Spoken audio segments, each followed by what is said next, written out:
tap into your most original thinking, organize your ideas, and create the opportunities to launch your creative work. Unlocking your world of creativity with best-selling author and brand innovator, Mark Stinson.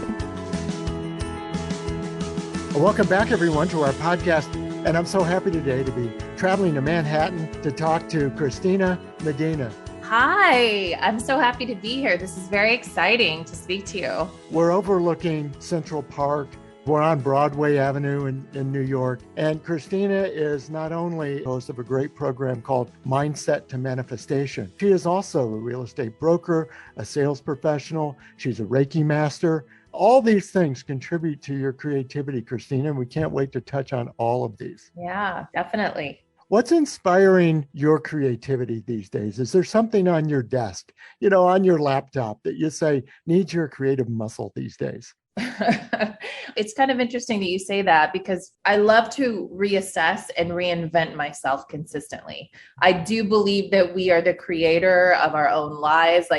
There's a lot of higher powers involved. So I do believe in that, but I also believe that we have that free will to create the life that we want.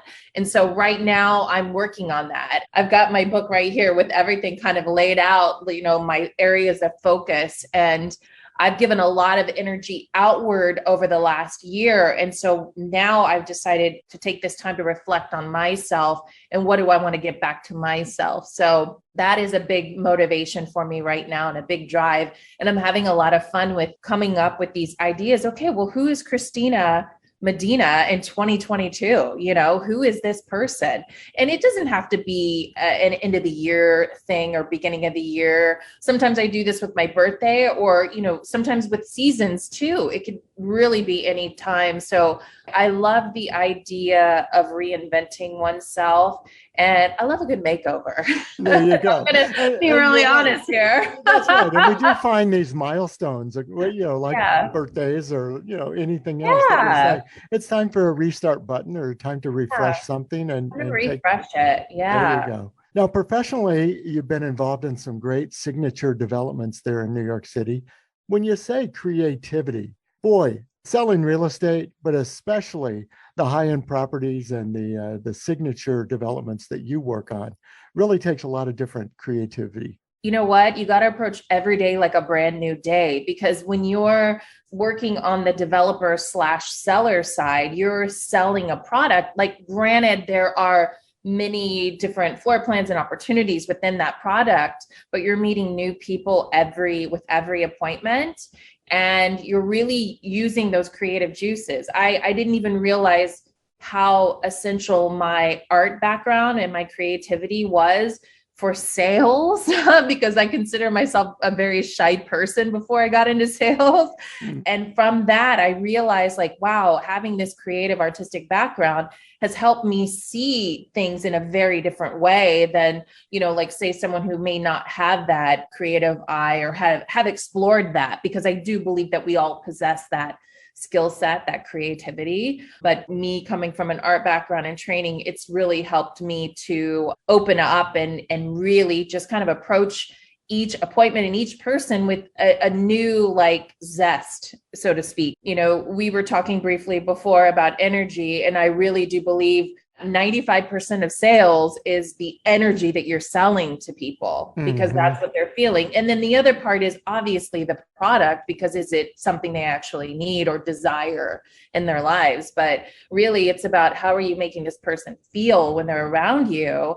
And are you bringing something that feels like, hey, I want that. I want to feel like that. Mm-hmm. And what about on the developer side, that seller side you're talking about, in terms of creating that desirable energy? Yes. Now, of course, we talk about design and function and, the actual bones of the property, but also, what is that energy? We've all had the experience. You walk into a place and you say, this is me. Yeah. And somehow it connects, right?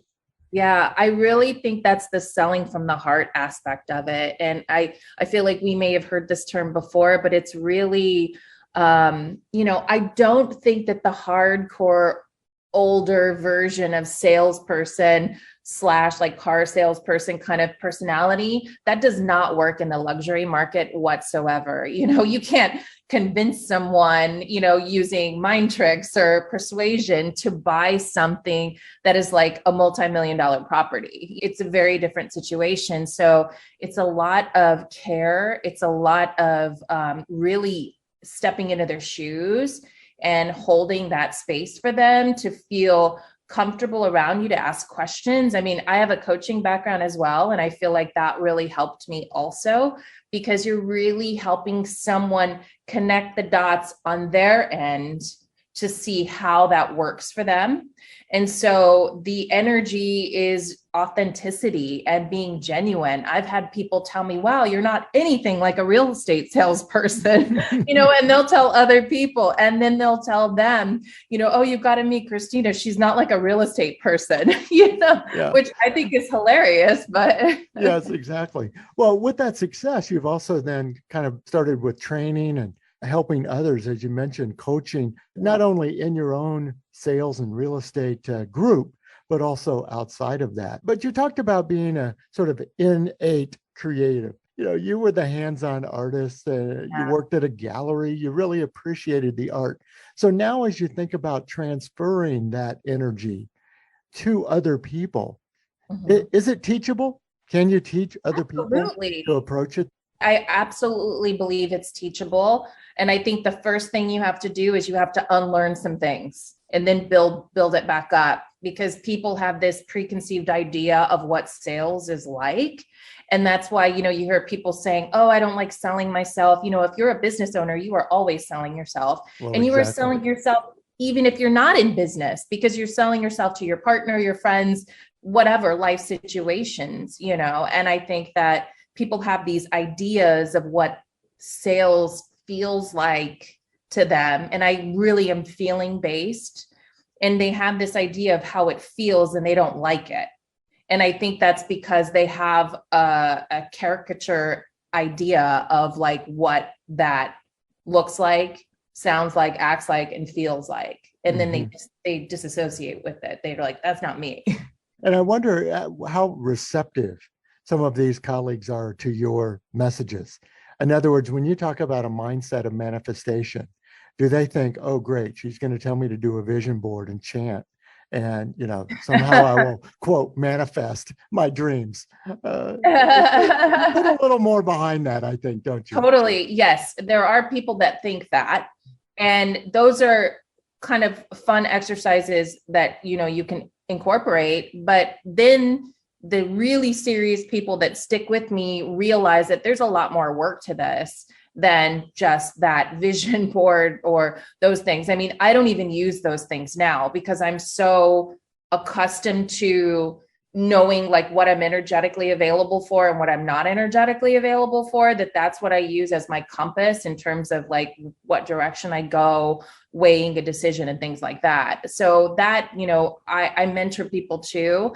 And that's what I teach them. I teach them how to unlearn a lot of things and then build that back up. And incidentally, everyone that is in my mentorship, they're, some are in real estate, some are creatives that are selling their work as a photographer and building a product as well. And then another person works in sales in stereos, like something completely different, but he's looking at coaching, wanting to coach people on sales too. So it's like, it's very diverse. There's so many ways to incorporate this kind of unlearning and then learning into your life. Mm-hmm. And maybe you could help us understand even this manifestation idea. I read one of your articles that was saying, if all you do is manifest, you want a Tesla, that this somehow is all monetary.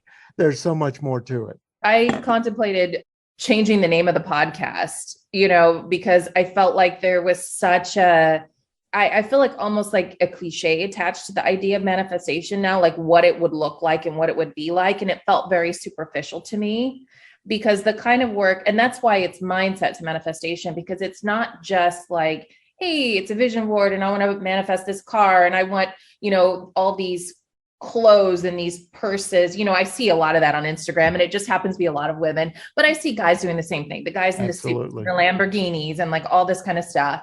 And number one, I find that very irritating because I know the secret behind a lot of that stuff. A lot of that stuff is rented, for the sake of the gram. So, and it's very, it's sales and marketing. And I work in sales and marketing for a luxury product. And so it's a way for them to sell and market their product. But I feel like it's misleading because there's so much better. Like they could do so much better, like getting deeper and really holistically changing their entire life. Like so much more. You could get a car and you could get a whatever, clothes, a Chanel purse or whatever you are trying to manifest. But why not get the whole like shebang? Why not get the whole amazing life that's completely different from where you began, like bigger and better beyond anything you could imagine? Why would you settle for a Tesla, when you could have a life beyond your dreams, and maybe you can't identify that or define that right now because our mind can only conceive what we believe is possible, but there's a whole world out there and there's a greater force and a greater power, I believe, that can help, as long as we tune into that navigation system, we can like look for the synchronicities and the signs and feel the gut impulses when we start really listening to them and make those decisions that take us to places we could have never imagined. Well, Christina, if I could drill down on that a little bit, because a lot of people listen to a podcast like ours, having this conversation, saying, well, that's easy for her to say. She's a successful real estate salesperson. She's had all this, great success. She's got the magic. She's got the personality, but you didn't start this way. It didn't come in a magic kind of wave a magic wand fashion. Tell us where this came from. It's a very long and layered story, but I came from extremely humble working class beginnings. Both of my parents dropped out of high school. They were teenager parents. My father had issues, like from what I understand, I didn't even know him. He had issues with drugs. My mother was from an abusive family. And long story short, everybody was an alcoholic in that family. And that's the family that raised me. And so I grew up around alcoholics. I felt loved in my own way, but I also grew up with a lot of stuff that most kids don't have exposure to. And being an empath, which I've learned since then, is that a lot of people that are empaths develop that sensitivity because they're in that situation that's really hostile. I mean, I grew up worrying about where we were going to live. In the middle of the night, my mom would come into my room and we would be leaving, or she would just be having one of her fits and she would tear up my room and make me clean it in the middle of the night. So I grew up with a lot of insecurities about who I was because I never felt, that's just a small fragment of it, but I did not feel comfortable in my own skin. I had body dysmorphia. I had very low self-esteem. I was consistently getting in relationships that were highly toxic with wounded men because I was very wounded and I needed that distraction from my own healing that needed to be done. I moved to New York married 15 years ago. And within a few months after that, we were separated. I lost my job twice during the recession. I put myself through college. I was an older student, but it was important to me to be able to graduate high school. It took me like 10 years to get into college, like to make that commitment again. But it was really important for me to get a degree. It's for my self-esteem. Like it helped build up my self-esteem, but I still had low self-esteem. Went through the divorce, went through losing my job. I was like 30 something. I was almost 40, I remember. And I was bartending, in the West Village of New York City. And it was not easy. It was busy. I was older than everybody else there. I was tired. Luckily, I looked younger, so that helped. Right. I took really good care of my skin, so that helped me. But if it wasn't for all that happening, I wouldn't have had like the one like dark night of the soul that happened to last like 6 years or whatever, that got me on a spiritual journey, that got me into working into a yoga studio, that got me into meditation, all those dark years, of falling down and just settling for very little. I did not have money for years. I mean, I only started making money probably within like what I consider money, like comfortable in New York City, which does require a lot. Right. It's a little higher than most. Yeah. To have a normal life in New York City sounds like crazy money outside of the city, but it's really not. You're just like living a normal life, but making that kind of money where I can enjoy buying whatever I wanted clothes wise, or taking vacations, buying a beautiful home, buying, some land and building a place upstate. That only happened probably in the last 5-6 years. And I've been here for 15 years. $40,000 a year in New York City is not a lot of money to live on. I don't know how I survived. I seriously think I had guardian angels helping me buy organic food, and pay my rent. And I had an angel of a landlord who, I paid him a late fee every month, but he was okay with letting me pay my rent 2 weeks late every month. It was just like always barely surviving. So it didn't start off that way. Well, see, this is the point. And I think a lot of people who look at the after picture and say it's always been that way miss the before picture and say, long before we called it an empath. I don't know when we came up. Yeah, no, totally. It's like we sponge in everyone around us, and then somehow that's the life we live. But you're also describing, I guess, since the topic is creativity, you're describing navigating and problem solving, and sometimes cutting the corners and begging for forgiveness, or whatever. Yeah. But yes, I'll be the oldest bartender in the West Village, and I'll sleep sometime. I don't know what I'll sleep. I had to pay my rent. Exactly. I had to pay my rent. Figure it out. But you're also describing it, and I think maybe it's been so long, and we sound like the old timers sitting around the bar telling the old stories, but it's been so long since that Great Recession. Yeah. That we forget what 07, 08, 09, 10. Yeah. It pounded us down. It was really tough. And, I could have left the city and I could have moved back home to Kansas City, but I was committed to being here. I was like, this place is my home. I'm going to make it. And sometimes I was like, why am I even here? But I knew that I had to keep going. And I really lost my way. I didn't even know where I was going for a long time. But like I said, I had to pay my rent and I was responsible for myself. And, I didn't get to buy new clothes. I mean, that for the longest time, it was like, if I wanted to buy anything, like I'd try to go on dates and stuff like that, I had to go buy secondhand clothes. Like that was just, and that wasn't because I thought it was cool. That was because that's all I could afford. And I tried to do my best, to look my best. I never forget though, to be honest, every Saturday that comes up and I'm not taking a nap at like 3:00 in the afternoon because I've got to go to the bar and work that night and adult babysit. Yes.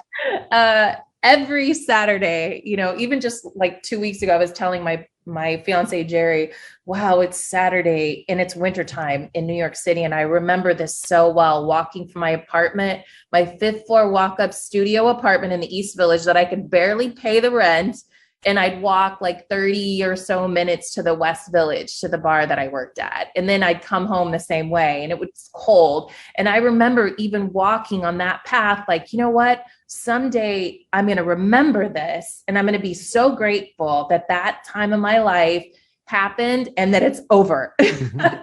And it's true, because every time I'm like, wow. But of course, your mindset is to take all that, and use that as a launch pad rather than to dwell on it, rather than to be stuck in it.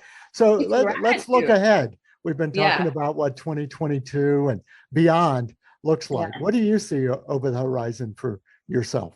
Yeah. So as you know, I've been working on a book.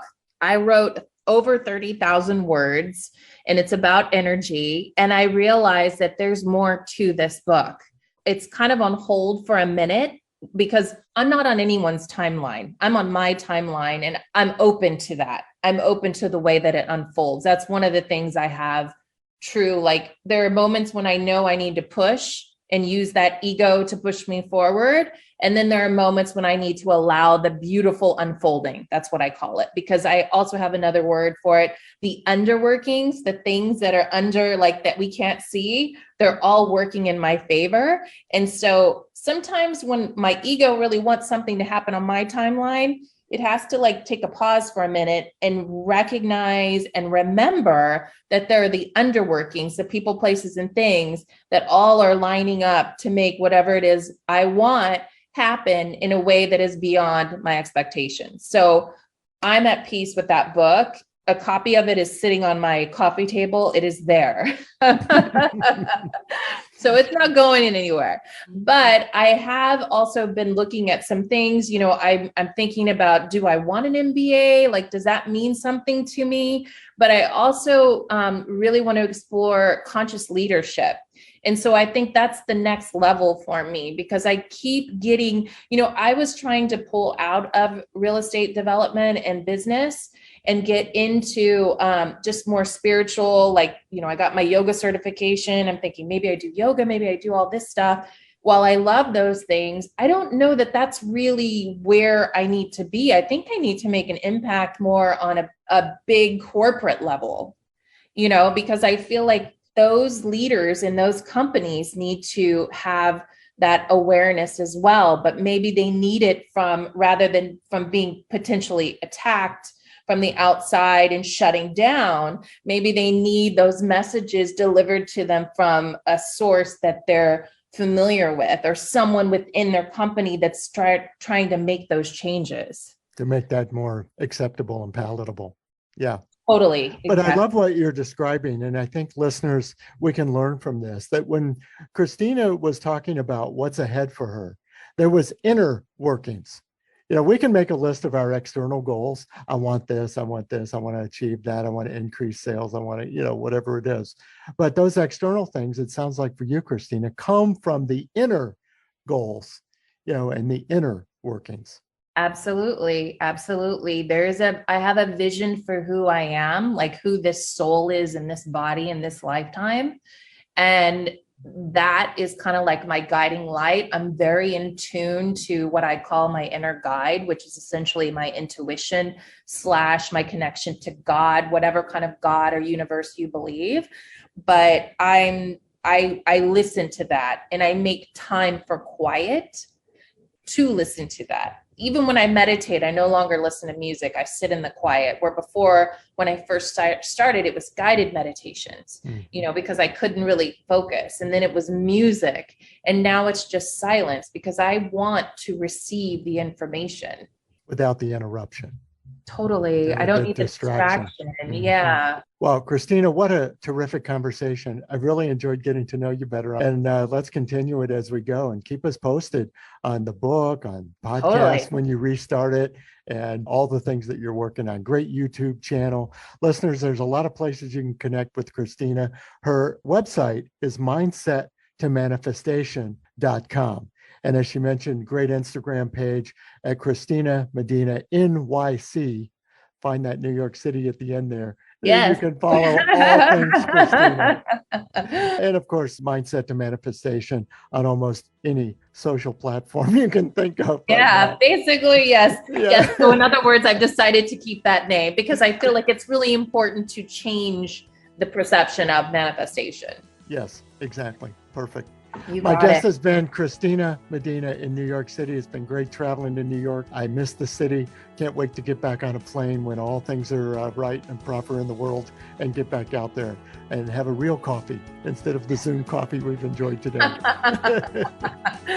Come back again next time as we continue talking to creative people and practitioners around the world.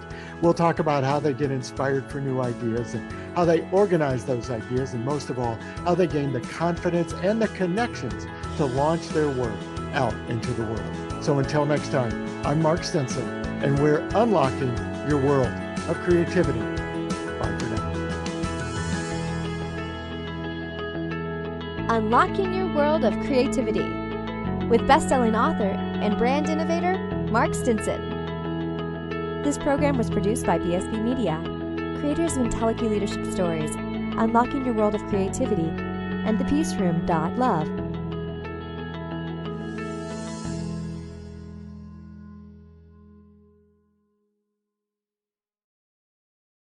We've created a special offer just for listeners of the podcast. You can get the book, A World of Creativity, for a special price of $5.98 for paperback, and the Kindle version is only 99 cents. Go to mark-stinson.com to take advantage of this special offer.